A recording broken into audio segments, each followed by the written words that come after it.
Hi. Okay, I really need to get that overhead light replaced. But when you're moving out of a place, it's really kind of hard to go, hey, I'm going to move stuff.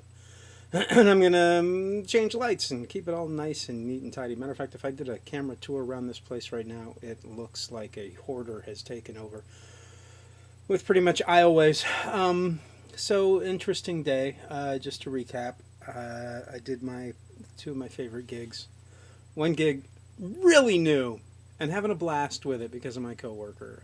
Not even my coworker, my boss.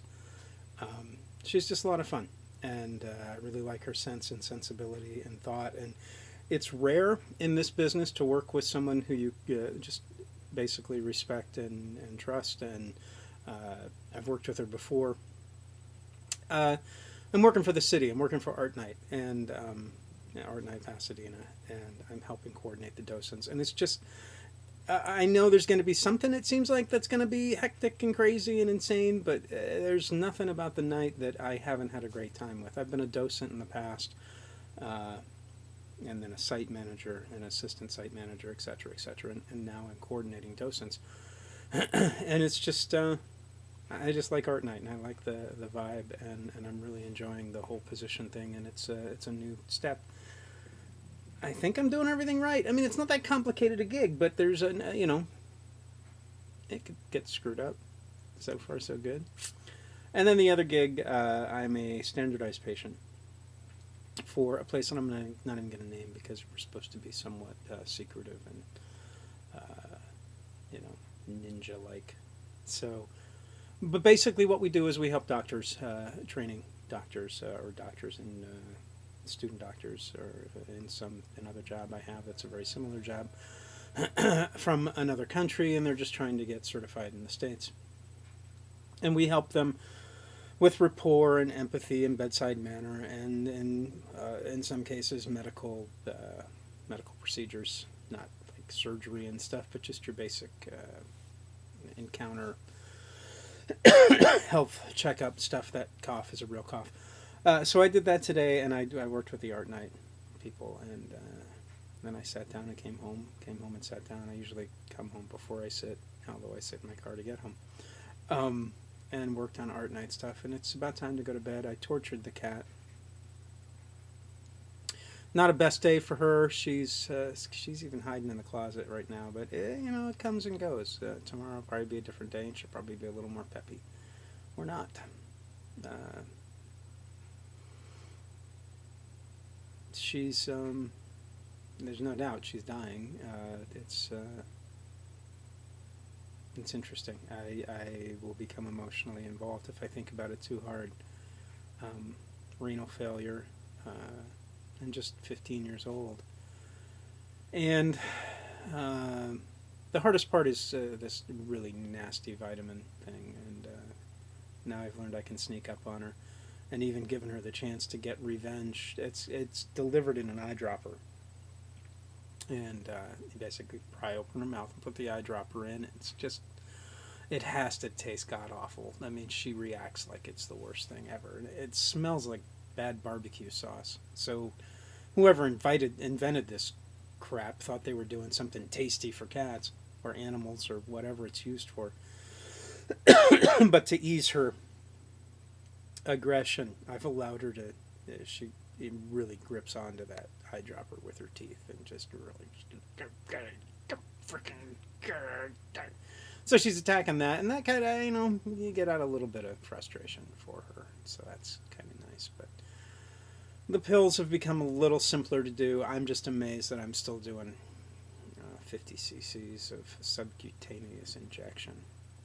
The reason I do a fake patient is because I'm not hot on doctors. Took the gig in hopes of getting rid of white coat anxiety and just anxiety in doctors in general. I can't even take her to the vet without feeling deep empathy. Someone told me that what I am basically is an empath. It sounds like a sci-fi creature, but I think it's my acting, or my acting led to it, or it led to my acting. But everybody can feel pain for somebody else, but for empaths or whatever it is I'm dealing with, it's far more intense than I care for it to be. I don't like looking at pictures of diseases. I don't like dealing with diseases. I don't like studying diseases. Conditions, okay. Accidents, yeah. I have been certified as an emergency response team, first responders, to do triage and medical emergencies. I can set a bone, I can splint, I can tourniquet, I can, do all that medical stuff that first responders would have to do. I've been trained in that. And I'm okay with that. Blood doesn't bother me so much, but diseases wipe me out. So anyway, it's a long ramble. Um, so that was my day. Art night, fake patient, torturing the cat. Not doing what I want to do, but what I'm doing I don't mind. I'm hoping something comes through. I've been sending out submissions for roles and trying to get things taken care of. I don't have a theatrical agent at this point in time. I've asked for management, and I continue to pack. Bank of Dad surprised me, and I'm getting a loan to reserve the back house of the place I've looked at. I haven't looked inside it, so I'm waiting to do that, but it's pretty much the only egg in my basket at this point in time. That's it. Right now I'm still trying to figure out the top layer of a Rubik's Cube and ASL. Went to Starbucks first Saturday of every month. They have a ASL, American Sign Language group. And I walked in and I knew it would feel exactly the way it felt. I was completely an outsider, and as much as I love studying and watching people and learning, I have trouble with intruding. And you see people over in the corner talking, having a great time, and reacting, and hey, how are you? You good? And I'm fine. And you kind of catch the language, but it's very fast. It's way fast. And I know there's going to be a time when I'm comfortably able to sit down and chat with someone who's deaf, or at least an interpreter, and I hope to get to that level. But there's something about just standing outside and watching that you just feel like, I don't know. There were people in there who I know aren't deaf and really are doing it just to, I don't know, whatever reason. It just seems weird. It seems stockish. It seems stalkerish. It seems invasive. I don't know. It was weird, but I've dealt with that before in many situations. That's it. It's an interesting day. It was a good day. And sometime I'm going to edit these so it's actually more interesting and not just me rambling. But right now, this is just for me to look back on probably a year from now and go, man, I made it through that.